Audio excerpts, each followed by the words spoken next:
Next, we will be starting the financial portion of this conference. And basically, mathematical modeling in finance describes when a mathematical abstract representation, so like a model, is designed to represent a simplified version of the performance of a financial asset or the portfolio of a business, project, or something like that. So financial modeling is about translating a set of hypotheses behavior markets into mathematical and numerical predictions. The term is most often used in reference to accounting, corporate finance applications, and quantitative finance applications. Now, our two speakers today are Ms. Catherine Kang and Dr. Redwan Al-Kami.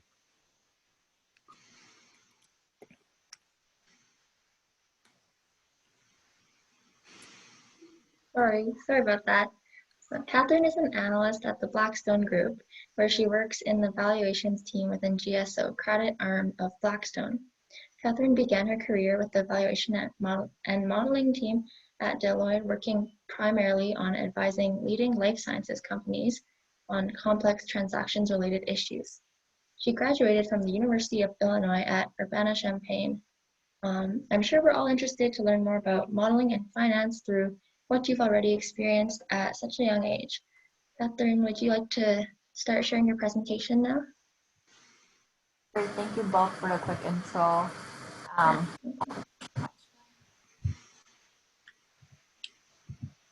If you guys can see it? Yeah, that's good. Okay, perfect. So hi everyone, I'm Catherine Kang, an analyst at Blackstone. For those of you who don't know, Blackstone is a private equity alternative investment firm based in New York. And we also have offices in several countries in Europe and Asia. So just a little more background about myself. I grew up in China and came to the US in high school. I was just about the same age as you guys. And at that time, I had no idea what modeling was when I was in your shoes. But I'm really glad that we have this opportunity to be able to learn from people in the industry. So great job, everyone, that you're already ahead of the curve. So when I was a senior in high school, little did I know what I wanted to do for my career. I got into the business school at the University of Illinois, graduated with a degree in accounting and finance. While in college, I did an audit internship my sophomore year and found out that I didn't like it. So junior year, I was lucky enough to get an internship in valuation, which sparked my interest in pursuing a career in valuation modeling. So in the next couple minutes, I will delve into three aspects that I wanted to touch upon today. First, what is modeling and application of modeling in the finance world, as well as one day in the life as a financial analyst. So speaking of modeling, so here we're talking about financial modeling specifically. We can use financial models to value both tangible and intangible assets, namely a chair, a house, or a machine for tangible assets. And it could also be a company, a will, and in the healthcare industry, it could be a drug product that is in research and development phase, meaning that it has been approved or launched, it hasn't been approved or launched yet. Catherine, sorry, could I briefly interrupt you? I think your audio is cutting out a bit. Okay, let me switch to my phone, so that might be better. I don't know why, like sometimes maybe just telling him yeah, sure. I don't know. Yeah. Give me 1 second. Sure.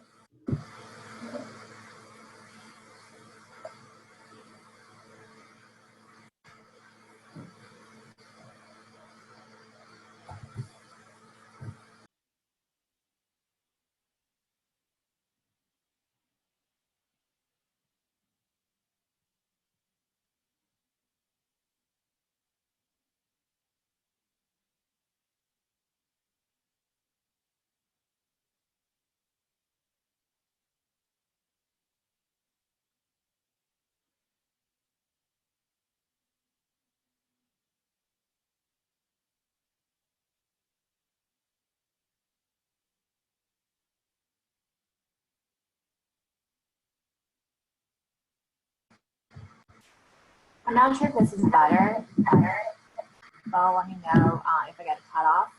Again, feel free to just interrupt me if that happens.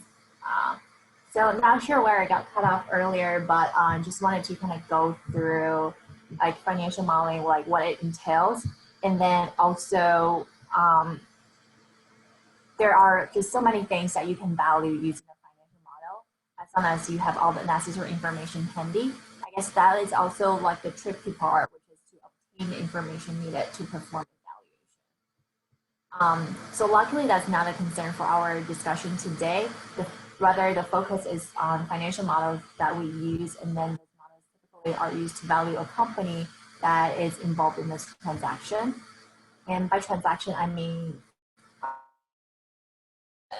so basically, a merger and acquisition happens when two individual companies come together to form one single new entity. So in this case, one company purchased the other, and the purchase price is determined by valuation. So valuation of the subject company is done in a financial model, and typically investment bankers are hired to perform such valuation. Also, depending on industry that a company is in, and also and the growth stage of the company, there are different types of valuation methodologies that we would apply. Say, for example, if the company is a startup where operating costs are usually very high and sometimes it generates negative income, then the valuation methodology will be very different from a company that is mature with stable income streams. And also, the selection of valuation methodology is a case-by-case scenario. The purpose of building the financial model is to project out the performance of the business in the next couple of years based on its current performance level. Then we use this projection to develop a view like in terms of how the company is worth from today's perspective. So in a merger and acquisition scenario, we will come up with the value of the company from the projected performance for the next 4 years. That is based on its current growth trend or say maturity for lack of better word. Or simply put, in financial models, we use financial information to make assumptions to infer the value of the company. And then moving on to the next slide, the application of financial models in the real world. So just to elaborate on the application of financial models, earlier we mentioned that there are various types of financial models depending on the purpose of evaluation and type of the transaction. But before we talk further, I just want to do a quick demonstration of the process of how we build a financial model. And then this will be a video in a time-lapse manner, so it doesn't take like few hours of your time. Instead, it would be like a quick 1 minute video. So as you may be aware, like the tool that we typically use to build financial models is Excel. People always say that make friends with Excel by working with keyboard shortcuts and functions to improve efficiency. So I would do a quick demonstration with this video.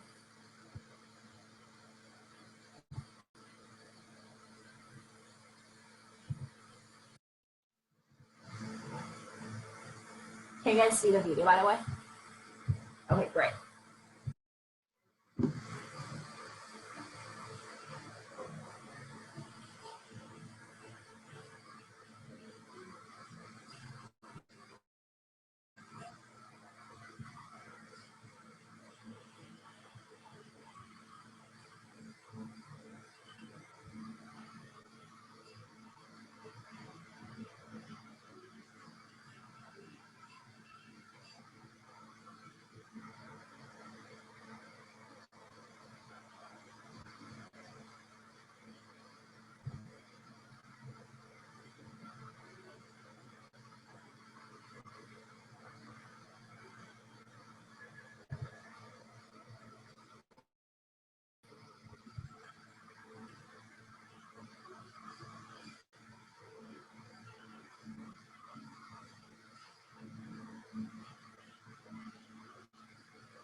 So that's pretty much like how a model is built in like time-lapse fashion. So typically it takes hours to build a model, and then the entire process from like gather information all the way to like actually developing the actual value of the company that we're valuing. It takes like days or even like months. So it's just like a very quick overview of like how the things are done in Excel. As you could tell, like there were several tabs in that Excel file, and also like a bunch of numbers and graphs that we have to take into a lot of like considerations in order to like develop those numbers, or say like valuation assumptions to get a good model like in a good shape. So just wanted to quickly like take two examples of like how we use valuation in the real world. So like specifically two examples of valuation companies that we're familiar with. So the first example will be Disney. So in 2018, it acquired the 21st Century Fox. I'm pretty sure a lot of people are familiar with the 21st Century Fox, which is a media company well known for film and movie productions. And the movie company was acquired for 71 billion. And then how was the 70? So it was basically based on valuation where financial models were used, and there was that was an equity valuation, which can be done using a discounted cash flow model among other methodologies. And then also like when value a company, we may apply more than one valuation methodology. So in order to develop a more sound judgment of like what the different methodologies imply. And then another example, Facebook acquired WhatsApp for 90 million. And then this 90 million is an estimate of how much WhatsApp was worth at the time of the acquisition. I believe that acquisition actually took place back in 2014. So that is like how much the company worth back then. I'm not sure like how much it's worth now, but that probably requires another valuation. So those are two quick examples of where valuation models come into play in our lives, and also like in the finance career. And then just moving on quickly, like one day in the life of modeling. And as you can tell from the video earlier, there are a lot of Excel shortcuts, and then also different aspects that you have to consider in order to develop the model. So just wanted to go through another video to talk about what are the top 10 financial modeling skills that people typically would develop if you're interested in pursuing your career in financial modeling, or just in general that you are interested in modeling.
company as a sub-entity to understand the analysis.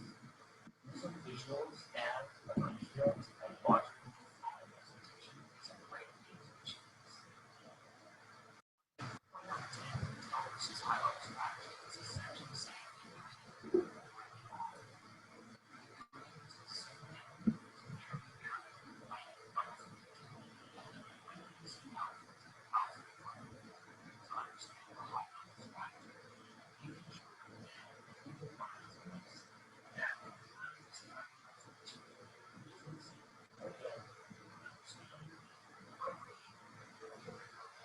So it's required to make sure that the analysis is accurate.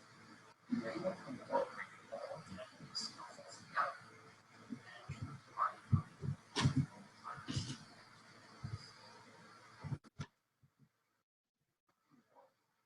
So that's pretty much like what it takes to build a good financial model. And then just wanted to kind of like go through this slide quickly. So here is a quick overview of what the meat of the financial model looks like. It's basically we're looking for the free cash flow from the current years up until like say the next couple like 5 to 10 years for projection. And then we just come back like all the numbers in order to get like the concluded value of the company from today's perspective. So that's what we are looking for essentially in our financial models. That's pretty much it for this video. And then our topic, like what a typical day working with a finance specific like job at the finance area. I would say that every day is very different. And like each day in the office is very different, and there's no such typical days. But here is just like I just wanted to paint a picture of what it's like working in a financial institution on a high level, so you can get some flavor of the process of like building a well-developed model. So always like as a start, the first step is to gather information from the subject company through due diligence and also like questions with the management team. And by subject company, like here we're talking about the company that is being valued in our models. And then after we receive the requested information, we'll review the information and then follow up with the company if there's any additional questions. And typically there will be a couple of rounds of back and forth to make sure that we understand the business well and also have a good understanding of the company's performance and outlook. And for next step is to build the actual models. So similar to the process that you just saw in the first video, and we would have the model like develop in different scenario, like a base case, best case, and worst case, to have the view on like how the business would perform if something positive happened, or say like if COVID happens, like just to predict for like the worst case scenario. And then also develop several assumptions for the business trajectory in order to project out the cash flows. And then after that, we would communicate the result to the key stakeholders and prepare supporting materials in order to attend meetings or discussions in terms of next steps to execute the transaction once the valuation is agreed upon. So that is pretty much like a high level of what the typical process looks like. And so that would be like a kind of typical day that we would spend in the office, just kind of like working Excel models and also communicate with both internal and external people to understand the business from an operations standpoint. So that is pretty much like all I have for today, and then wraps up my presentation. So back to you guys, Jeff and Ryan. Great. Thank you, Catherine. So your presentation was definitely very insightful for high school students hoping to learn more about the uses of modeling in different careers. Unfortunately, the audio was a little bit worse than it was when we met earlier today. So we may ask you some more questions about your presentation later on during the Q&A session, and we can talk about it then a bit more. It's okay, no worries. Yeah. So thank you again for taking the time to prepare this presentation and be a speaker at today's conference. And we'll talk with you again in about half an hour.